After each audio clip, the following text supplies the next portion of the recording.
Hello, what's up? Welcome back to Tabletop Nights. I'm Greg. Today we are taking a look at Foundations of Rome from Arcane Wonders, designed by Emerson Matsuuchi. I've been really excited about this. This is a second printing of this game, but of course to do that they need to bring out something else, so there is an expansion in the box. We do have the All-In. We've got some extra little bits and bobs. We will have the bag, everything to show you. Just to note, there was a little bit of a misalignment with this box going into the shipping container. Therefore, we've got a significant amount of crush on one corner here, which is a bit disappointing for a game that's, $8 million. But, it's still beautiful. It weighs an absolute ton. But I'm not going to open that yet. I want to open up the map, or the neoprene mat, so we can have that as our little backdrop. Very excited about this. And then we'll be having a playthrough of Skyrise coming up, so check that out as well. Very exciting. And if you want us to play Foundations of Rome, please let us know. Oh, now that's impressive. Game toppers.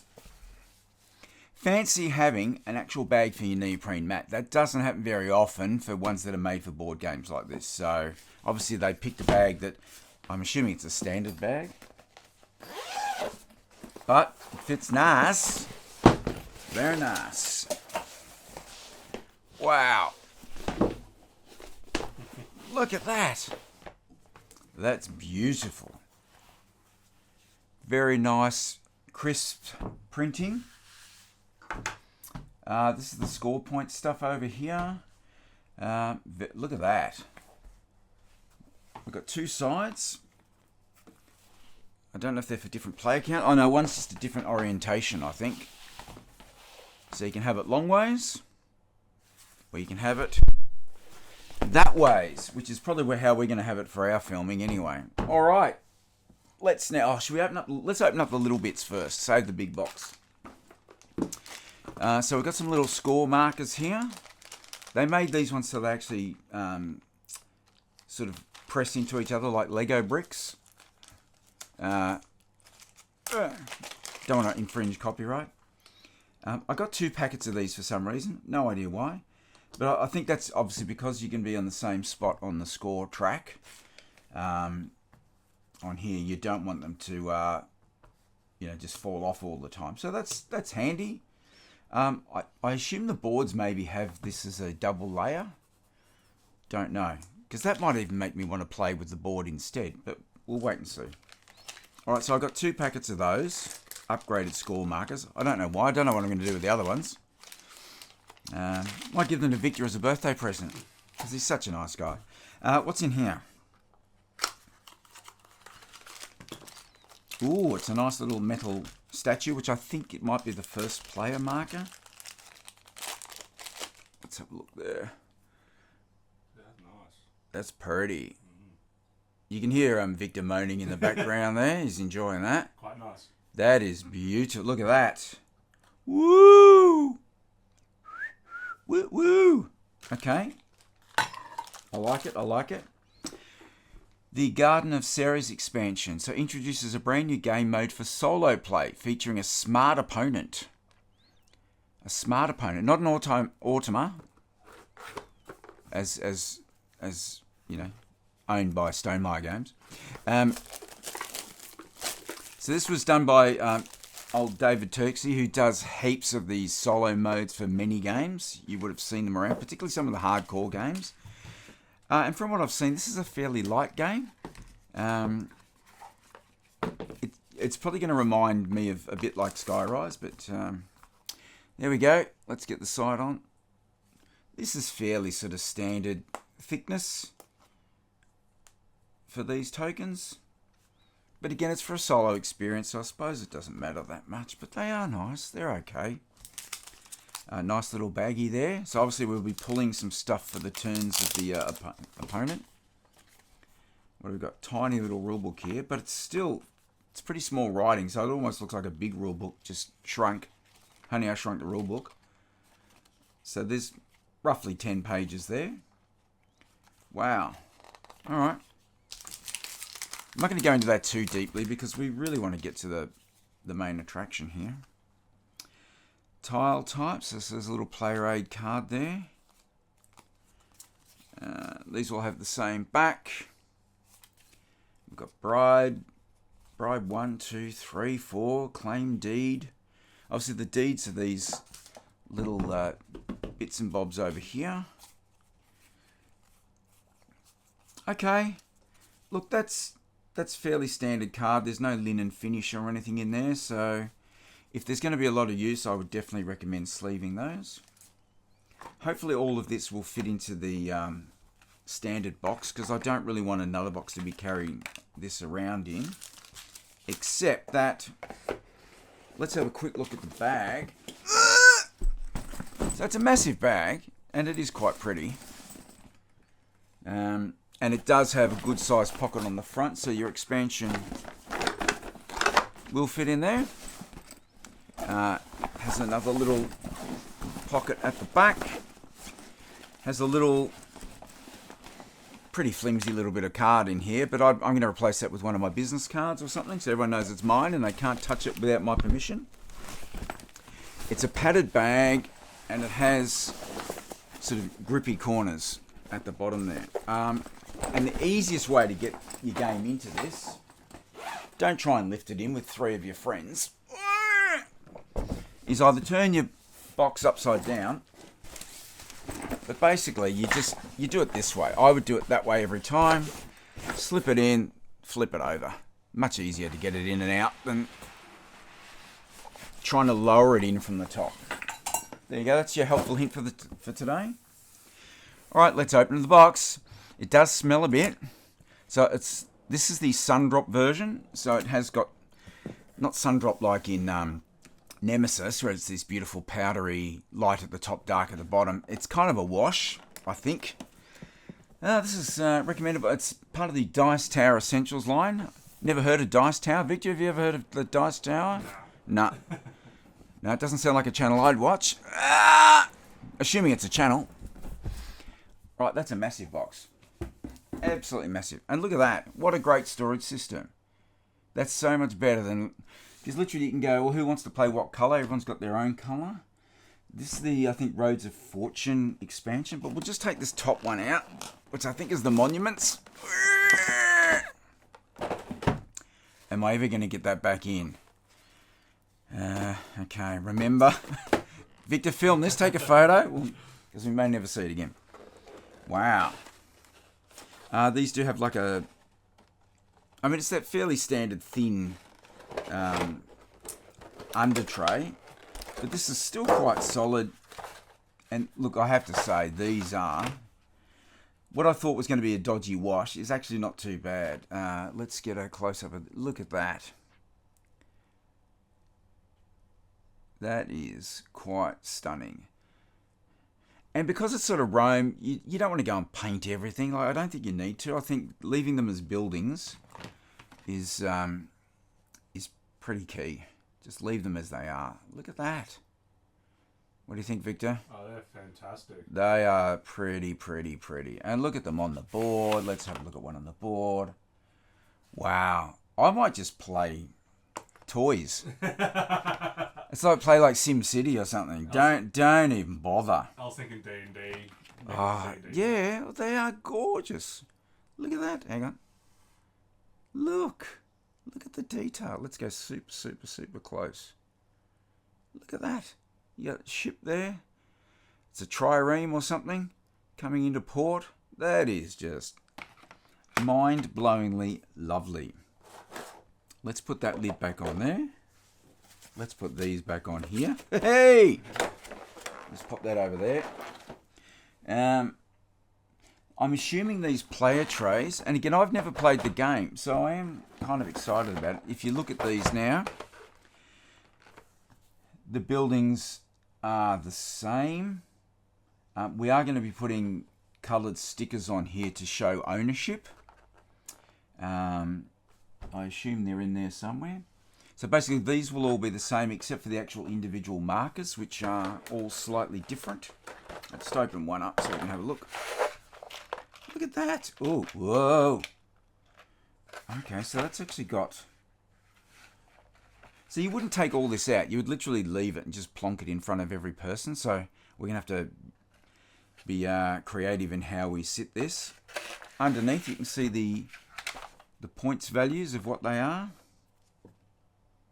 And the population value. So that's... I don't know a lot about the game, except I've watched it played, and I just... Honestly, I got lost in the glory of the pieces. They are stunning. Look at this giant anvil here. I mean, it's tiny, but it's a giant one. It's a big statue. That's the foundry, so that even tells you what the building is. I mean, goodness me, how clever is that? That is absolutely stunning. So I'll be playing blue, of course, because that's just that's how I roll. Yep, look, and obviously all the individual little your own markers are all different. So I think this one's meant to be Mickey Mouse. Actually, it's a lyre. There you go. A little musical instrument. I've dropped bits on the floor already, never to be seen again. Ah, well. Oh, just stepped on it, Victor. Okay.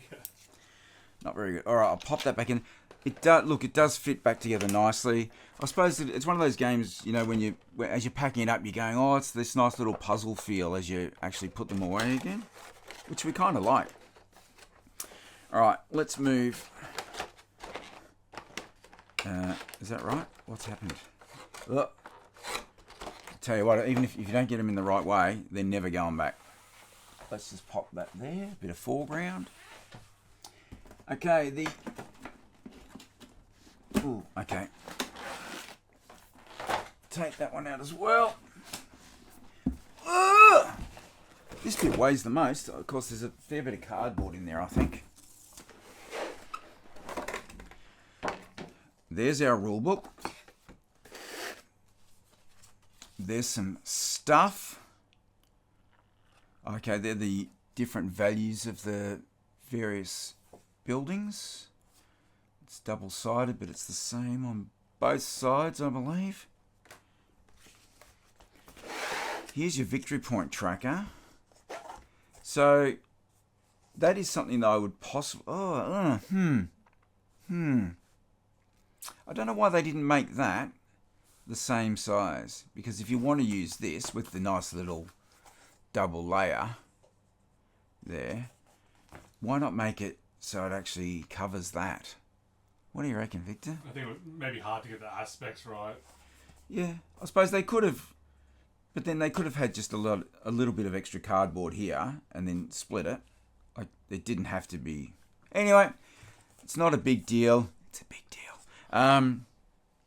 But yeah, that's okay. I'll live with it. All right, we've got some population and victory point tokens there. Okay, this is the trading and stealing. This must be a different expansion, I'm assuming.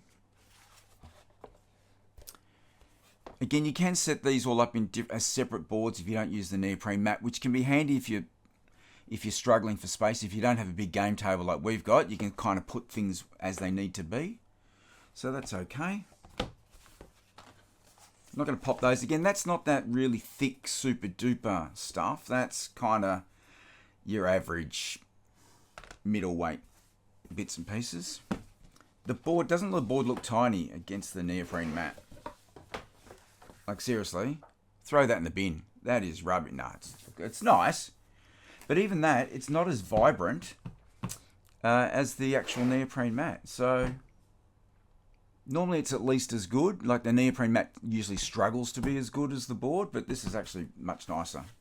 So if you didn't get that, maybe see if you can find one. If you're a bit freaky like me. I have to say, again, here's the first player marker, but I think we've got the statue for that instead.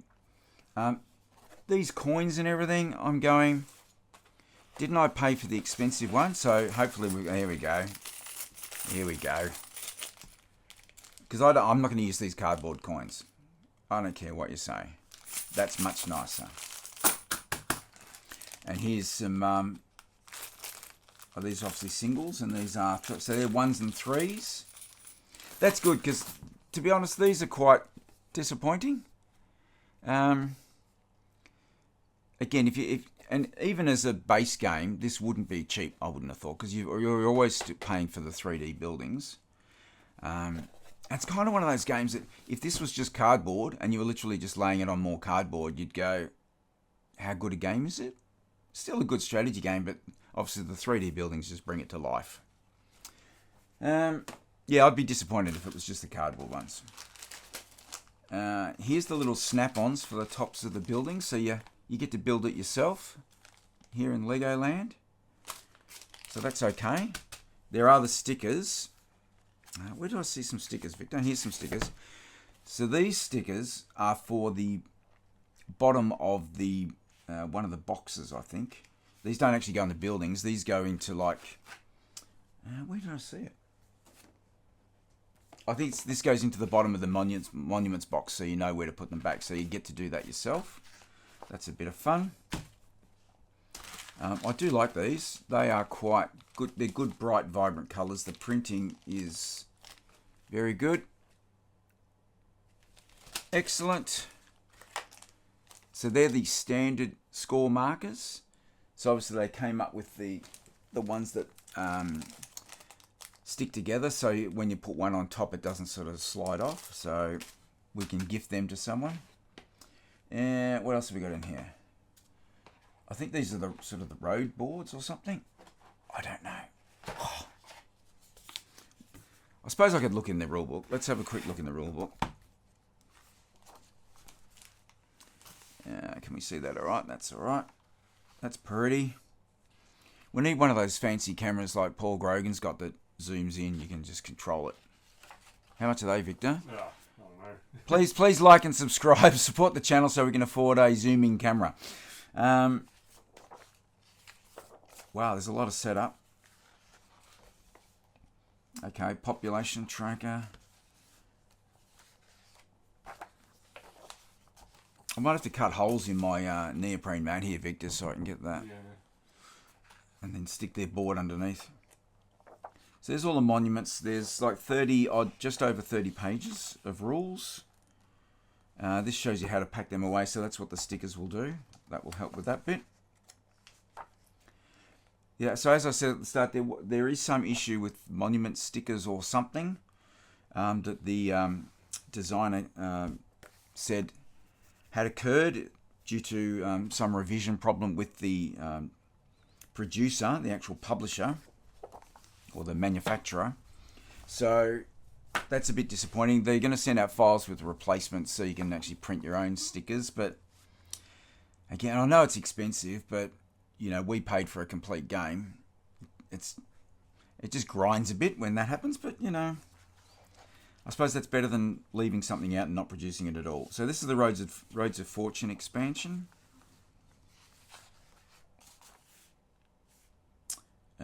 Play as normal, with the following exception during era scoring. Okay, so that's where these other boards will come into effect.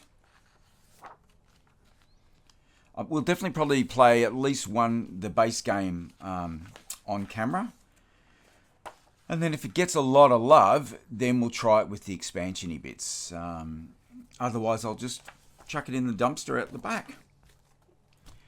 Wheel of the Consul. Some more poppy outs. Again, it's the same standard board. There is quite a bit in this box. Let's be honest, but mind you, for $1,000, it should be. I'm not going to get any more of those out. What are these? These are some markers for the roads in each player colour. They're okay. They could have done with a little bit of a wash to bring out the printing on there. Maybe I'll do that myself. And now all the cards. We'll just have a quick look at the cards. I don't think we're going to go through all of them. These are obviously the ones that are the deeds for the various locations. So you can't build unless you've actually got the spots that fill out on these cards. So that's quite... that's an interesting mechanism. We're about to play Skyrise, Victor, so you'll see some similarities in some of this stuff. But yeah, they are literally just coordinate cards. Objectives. We'll get a close-up of some of these. Right, what have we got? Artisan, individualist. So it looks like some of these are obviously sort of like public objectives that you're trying to achieve. Most buildings on the edge of the board. Most civic buildings. Which is always good, because then you've got some common goals that you're going for. That's where the competition really comes in. These are obviously the special buildings or the monuments. I love these. The monuments in particular are fantastic buildings. They look really pretty. Turn guide, okay. Oh, some more cards here for more players. So for 5 players. So maybe the game's normally only for 4 players and you've got to get this extra stuff.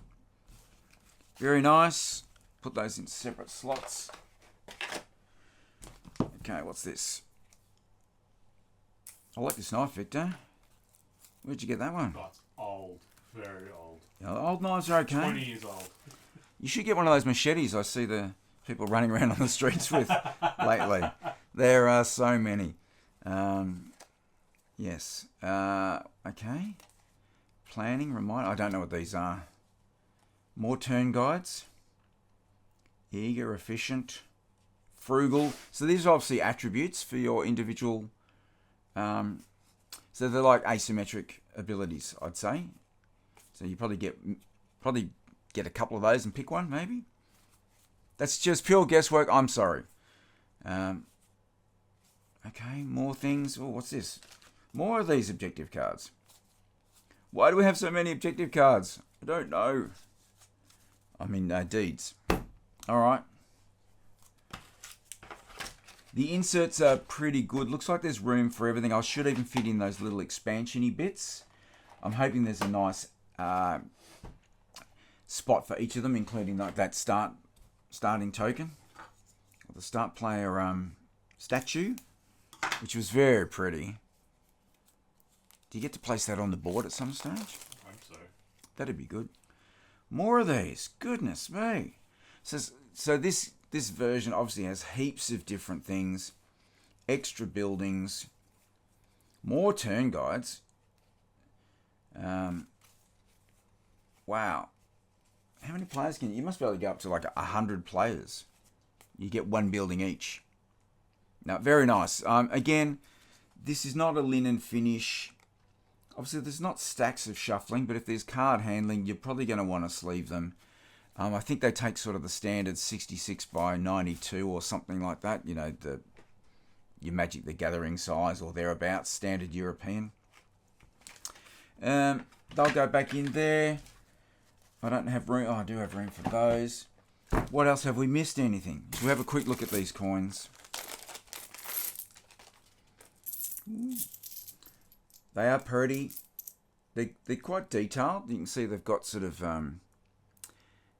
like little nicks out of them, like they're not brand new, which makes them look really cool. Yeah. So look, if you like our unboxings or you want to see this one played because you can't be bothered learning it yourself, let us know in the comments and we'll give it a show. There's definitely a smell, so you might want to take. I'd suggest you take all the lids off these and leave them outside for a while just to air out and let that final drying happen of the wash. The quality is really good overall. It's a shame about the slight box bash that it got during shipping. Right there, that's quite a look. Let's get a close up of the big ding here. Can you see it? Yeah, look, that probably happened. It's shifted during shipping. I'm sure they didn't pack it wrong, but that is Foundations of Rome from Arcane Wonders, designed by Emerson Matsuuchi. I can't wait to play it. It looks really pretty. Let us know in the comments. Hope you enjoyed that. We'll see you again very soon. We'll see you later. Bye. Hey, you down there. Make sure you subscribe to the Tabletop Nights. And here, watch this if you want to see another video by us. See ya.